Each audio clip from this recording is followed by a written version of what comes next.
8व्या वेतन आयोगाचा फायदा फक्त नोकरीवर असलेल्या कर्मचाऱ्यांनाच होणार की निवृत्ती वेतनधारकांनाही पेन्शनर्स मोठी वाढ मिळणार? पेन्शन दुप्पट होणार का?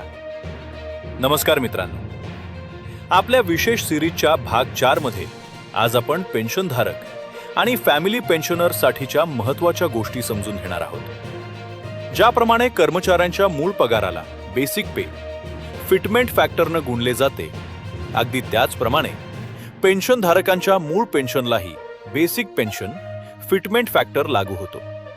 उदाहरणाने पहा, जर एखाद्या निवृत्ती वेतनधारकाची सध्याची बेसिक पेन्शन 25,000 रुपये असेल आणि सरकारने 2.86 फॅक्टर मंजूर केला, तर त्यांची नवीन बेसिक पेन्शन थेट 71,500 रुपये होईल. पेन्शन वाढीसोबतच आणखी 2 मोठे फायदे मिळणार आहेत. 1. ग्रॅच्युटीची मर्यादा.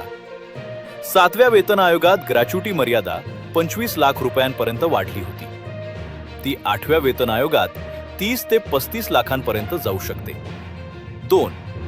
Commutation pension. कॉम्युटेशन पेन्शन कॉम्युट केलेल्या निवृत्तांना नवीन फिटमेंट फॅक्टरनुसार वाढीव रकमेचा लाभ मिळेल, ज्यामुळे महिन्याची पेन्शन रक्कम लक्षणीय वाढेल. निवृत्त कर्मचाऱ्यांच्या मृत्यूनंतर मिळणाऱ्या फॅमिली पेन्शनमध्येही फॅमिली पेन्शन मूळ वेतनानुसार थेट वाढ होणार आहे.